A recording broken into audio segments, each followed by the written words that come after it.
अपने देश का हाल आपने देख लिया। अब हम आपको भारत से 11,500 किलोमीटर दूर कनाडा लेकर चलेंगे। कनाडा में 12 साल से 18 साल तक के बच्चों को वैक्सीन लगनी शुरू हो गई है। ये एक नई शुरुआत है दुनिया में। इसके अलावा जिन बच्चों की उम्र अभी 11 वर्ष है और वो इस साल 12 वर्ष के हो जाएंगे, ऐसे बच्चों को भी कनाडा में अब वैक्सीन लगाई जा रही है। कनाडा फाइजर की वैक्सीन इस्तेमाल कर रहा है वहां, जो बच्चों को कोरोना वायरस से बचाती है। यानी फाइजर की नई वैक्सीन आ चुकी है जो खास तौर पर बच्चों के लिए है, और कनाडा में अब वहां के बच्चों को यह फाइजर की वैक्सीन लगाई जा रही है। कनाडा के अलावा अमेरिका ने भी आज 12 से 15 साल के बच्चों पर फाइजर की इसी वैक्सीन के इमरजेंसी यूज की मंजूरी दे दी है। इसलिए यह पूरी दुनिया के लिए एक बहुत बड़ी खबर है, पूरी दुनिया के बच्चों के लिए बहुत बड़ी खबर है और उनके मां बाप के लिए भी बहुत बड़ी खबर है। आज हमने इसी विषय पर आपके लिए एक वीडियो विश्लेषण तैयार किया है जो आपको बच्चों के वैक्सीनेशन के बारे में जानकारियां देगा। इसलिए किसी भी परिवार के लिए वो अपना दर्द तो देख लेते हैं, अपना दर्द सह लेते हैं, लेकिन जब बच्चों को दर्द होता है, ये संक्रमण बच्चों तक आता है तो देखा नहीं जाता। और आप यकीन मानिए, जब ये संक्रमण बच्चों में फैलेगा तो बहुत मुश्किल आ जाएगी हर परिवार को, क्योंकि आइसोलेशन में बच्चों को रखना आसान काम नहीं है और बच्चों के लिए इतना दर्द सहना भी आसान काम नहीं है। आप में से कोई भी अपने बच्चों को वेंटिलेटर पर देखना नहीं चाहेगा। इसलिए हमें अभी से ये देखना होगा, सोचना होगा कि जब हमारे देश में सारे बड़े लोगों को, 18 साल से ऊपर के लोगों को वैक्सीन मिल चुकी होगी, उसके बाद हम अपने बच्चों के लिए क्या करने वाले हैं। इसलिए पहले आज आप ये रिपोर्ट देखिए, इसके बाद हम आपको बताएंगे कि भारत में आपके बच्चों को वैक्सीन लगनी कब तक शुरू होगी और जब तक ये वैक्सीन आपके बच्चों के लिए नहीं आ रही तब तक आपको क्या करना है।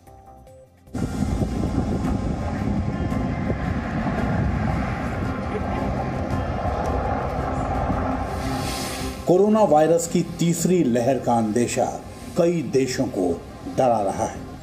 यही वजह है कि वैक्सीनेशन प्रोग्राम को बहुत से देश तेजी से पूरा करना चाहते हैं। दुनिया के लगभग सभी देशों में अभी तक केवल 18 वर्ष से ऊपर के लोगों को ही वैक्सीन लगाए जाने की अनुमति थी, लेकिन कनाडा ने एक हफ्ते पहले और अमेरिका ने अब 12 वर्ष से ऊपर के बच्चों को वैक्सीन लगाए जाने की अनुमति दे दी है। कनाडा में पिछले हफ्ते तक 16 वर्ष से ऊपर के लोग वैक्सीन लगवाने पहुंच रहे थे, लेकिन अब फाइजर की वैक्सीन बच्चों को भी लगाई जाने लगी है। एल्बर्टा में वैक्सीन सेंटर पर एक 13 साल के लड़के को वैक्सीन दी गई। It's like getting a vaccine to protect the rest of your people in your community. And it's just like, I know after I get my vaccine, I know that I'm protecting the people who are around me every day. 5 मई को Canada ने Pfizer की vaccine को 12 से 15 साल के बच्चों पर इस्तेमाल के लिए इमरजेंसी अप्रूवल दे दिया था। उससे पहले वहां पर 16 साल के ऊपर के लोगों को वैक्सीन लगाई जा रही थी। कनाडा की इस पहल को देखते हुए अमेरिका ने भी बच्चों को वैक्सीन लगाने का इमरजेंसी अप्रूवल दे दिया है। अमेरिका के फूड एंड ड्रग एडमिनिस्ट्रेशन यानी FDA ने फाइजर बायोनटेक की वैक्सीन को 12 साल के ऊपर के बच्चों को लगाने का इमरजेंसी अप्रूवल दे दिया है। Today is an important day as the FDA announced the expansion of the emergency use authorization for the Pfizer-BioNTech COVID-19 vaccine for the prevention of COVID-19 to include adolescents down to 12 years of age. We know this is a big step for our country. Vaccinating a younger population brings us closer to returning to a sense of normalcy and to ending the pandemic. America और Canada में किशोरों को भी vaccine दिए जाने की खबर के बाद से ही फाइजर ने अपना वैक्सीन प्रोडक्शन बढ़ाया है। फाइजर के कर्मचारियों की टीम इन दोनों देशों की वैक्सीन की जरूरतों को पूरा करने की पूरी कोशिश कर रही है। ब्यूरो रिपोर्ट, जी मीडिया। कनाडा में बच्चों का वैक्सीनेशन शुरू हो चुका है और अमेरिका से भी जल्द ही आपको ऐसी तस्वीरें देखने को मिलेंगी। लेकिन बड़ा सवाल यह है कि ऐसी तस्वीरें आपको भारत में कब देखने को मिलेंगी, भारत में बच्चों के लिए यह वैक्सीन कब तक उपलब्ध होगी। तो हमारे देश में कुल आबादी का करीब 30% हिस्सा 18 साल से कम उम्र के बच्चों का है, 30%, जबकि 11 से 17 साल की उम्र के बच्चों की आबादी 17.5 करोड़ है। डॉक्टरों का अनुमान है कि कोरोना वायरस की तीसरी लहर में सबसे ज्यादा खतरा इसी उम्र के बच्चों पर होगा, यानी 17.5 करोड़ बच्चे संक्रमण के निशाने पर होंगे। इसलिए इन्हें वैक्सीन लगानी जरूरी है। और सोचिए, क्या हमारा हेल्थ सिस्टम, अगर ये बच्चे भी संक्रमित हो गए, क्या हम उसके लिए तैयार हैं? और सबसे बड़ी बात जो छोटे बच्चों के मामले में आने वाली है वो ये कि आप उन्हें आइसोलेशन में नहीं रख पाएंगे, उनके साथ किसी न किसी अटेंडेंट का होना जरूरी होगा, उनके माँ बाप का रहना जरूरी होगा। और किसी भी माँ बाप के लिए अपने बच्चे को उस दर्द में देखना बहुत मुश्किल होगा। अगर भारत की बात करें तो अभी सीरम इंस्टीट्यूट ऑफ इंडिया का वादा है कि वो अक्टूबर तक बच्चों के लिए ये वैक्सीन बना लेगा। लेकिन बड़ी बात यह है कि अक्टूबर तक बच्चों की वैक्सीन तो बनाएगा, लेकिन अभी तो बड़ों की वैक्सीन ही नहीं आ रही है। भारत बायोटेक कंपनी जो है, जो कोवैक्सीन बना रही है, वो भी 12 से 18 साल की उम्र के बच्चों के लिए वैक्सीन बनाने की तैयारी में है, जिसे पहले उन्होंने कहा था कि वो मई या जून तक विकसित कर लेंगे, लेकिन अब तक ऐसा हुआ नहीं है और बच्चों की ये वैक्सीन अभी भी ट्रायल स्टेज में है। इसके अलावा फाइजर ने यह वैक्सीन बना ली है, जिसे कनाडा में लगाया जा रहा है और अमेरिका में भी ये लगनी शुरू हो जाएगी। लेकिन यह वैक्सीन भारत को कब मिलेगी, इसके बारे में अभी कहा नहीं जा सकता, क्योंकि हमारे देश में फाइजर की वही वैक्सीन अब तक लोगों को लगनी नहीं शुरू हुई है जो 18 साल से ऊपर के लोगों के लिए है। यानी जो फाइजर की बड़े लोगों की वैक्सीन है, अभी तो वही नहीं पहुंची, तो बच्चों वाली कब पहुंचेगी, आप इसका अंदाजा खुद लगा सकते हैं। यह इंतजार बहुत लंबा रहने वाला है। ये मत सोचिए कि आज कल परसों में आपका ये युद्ध समाप्त हो जाएगा। इसलिए इसमें आपको धैर्य भी रखना है और सावधानी भी बरतनी है। अपने लिए ना सही, अब अपने बच्चों के लिए तो आपको सावधान रहना चाहिए। इसके अलावा कुछ और कंपनियां बच्चों के लिए वैक्सीन बना रही हैं, लेकिन ये सभी वैक्सीन अभी ट्रायल के शुरुआती चरण में ही हैं। इनमें सब में अभी समय लगेगा। अब चिंता वाली बात यह है कि वर्ल्ड हेल्थ ऑर्गेनाइजेशन का ऐसा अनुमान है कि पहली लहर में पूरी दुनिया में सिर्फ 8% बच्चे कोरोना से प्रभावित हुए थे, सिर्फ 8%, और वो अस्पताल जाए बिना ही, घर पर रहते हुए ही ठीक हो गए। लेकिन दूसरी लहर में कुछ बच्चों को अस्पताल जाने की जरूरत पड़ी, और अगर तीसरी लहर आ गई तो इसमें वायरस का नया वेरिएंट बच्चों पर ही अटैक करेगा। इसलिए बच्चों को वैक्सीन लगाना उससे पहले बहुत जरूरी हो गया है।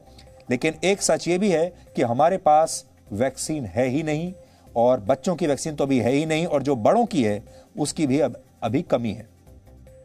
1 मार्च से 4 अप्रैल के बीच लगभग 1 महीने में महाराष्ट्र में, अकेले महाराष्ट्र में 60,000 बच्चे संक्रमित हुए हैं। कर्नाटक में लगभग 7,500 बच्चे कोरोना पॉजिटिव पाए गए। छत्तीसगढ़ में लगभग 6,000 बच्चे संक्रमित हुए। उत्तर प्रदेश में 3,000 बच्चों को कोरोना का संक्रमण हुआ, और लगभग इतने ही बच्चे दिल्ली में भी इस वायरस से संक्रमित हुए हैं। और ये आंकड़े हम आपको बता रहे हैं लगभग 1 महीने के, 1 मार्च से 4 अप्रैल के बीच के। हमारे देश में लोग बच्चों को लेकर बहुत संवेदनशील होते हैं। बच्चों की जरा सी तबीयत खराब होने पर माता पिता पूरा घर सिर पर उठा लेते हैं, चिंतित हो उठते हैं और परेशान होते हैं। ऐसे में आप सोचिए, जब यह वायरस आपके बच्चों को संक्रमित करेगा, भगवान ना करे ऐसा हो, तो हमारे देश में या आप लोगों की क्या स्थिति होगी। इसलिए इस पर तेजी से काम करने की जरूरत है, सावधान रहने की जरूरत है। आपको हम 5 पॉइंट्स आज ऐसे बता रहे हैं जिनकी मदद से आप अपने बच्चों को इस संक्रमण से काफी हद तक बचा सकते हैं। पहली बात, बच्चों को घर से बाहर बिल्कुल ना भेजें, बच्चों को घर पर ही रखें। घर की दहलीज को बच्चों के लिए एक तरह की लक्ष्मण रेखा बना दें, जिसे वो कभी भी लांघ ना पाएं। बच्चों की इम्यूनिटी का बहुत खास ध्यान रखें, खाने पीने का ध्यान रखें, और ये सुनिश्चित करें कि उन बच्चों की, आपके जो बच्चों की इम्यूनिटी है वो बिल्कुल सही हो। अपने बच्चों को आस पड़ोस के दूसरे बच्चों के साथ ना खेलने दें, उनके संपर्क में ना आने दें। अगर आपके घर में ज्यादा कमरे हैं तो बच्चों को एक अलग कमरे में रखें, ये कोशिश करें। और कोरोना वायरस को हल्के में बिल्कुल ना लें। ये बात हमेशा याद रखें कि अब ये वायरस पहले जैसा नहीं रहा, अब ये बच्चों को भी प्रभावित कर रहा है। इसलिए आपको अपने घर पर रहकर ही इन बच्चों का ध्यान रखना होगा। इसके लिए आप किसी पर विश्वास नहीं कर सकते। सरकार आपके बच्चों को बचाने के लिए आपके घर नहीं आएगी, ना ही प्रशासन आएगा, ना ही अस्पताल चलकर आपके घर में आएगा। ये जिम्मेदारी आपकी है और आपको इस जिम्मेदारी को बहुत सावधानी के साथ पूरा करना चाहिए अगर आप चाहते हैं कि बच्चे सुरक्षित रहें इस समय। और एक बात और याद रखिएगा, आपके बच्चे तब सुरक्षित रहेंगे जब आप बाहर से अपने घर आएंगे वापस, तो आप अगर संक्रमण वापस घर में लेकर आ रहे हैं तो आप अपने बच्चों को भी खतरे में डाल रहे हैं। जितने लोग हमने आपको दिखाए अभी जो बाहर घूम रहे थे, इन्होंने एक बार भी ये नहीं सोचा कि इनके घर में जो बच्चे हैं, इनकी वजह से इनके बच्चे भी परेशानी में पड़ सकते हैं। इसलिए आपको ये सब काम नहीं करना है जो अभी हमने आपको दिखाया, अगर आप चाहते हैं कि आप अपने बच्चों को सुरक्षित रख सकें। इन सारे लोगों ने अपने लिए, क्योंकि इन्हें शराब के ठेके पर जाना है, इन्हें शराब की बोतल खरीदनी है, इन्होंने अपने बच्चों को और पूरे परिवार को खतरे में डाल दिया। इसलिए आप समझ सकते हैं कि इन लोगों के लिए किस चीज का महत्व ज्यादा है। Presenting B News app, available on Google Play and App Store. Download it now.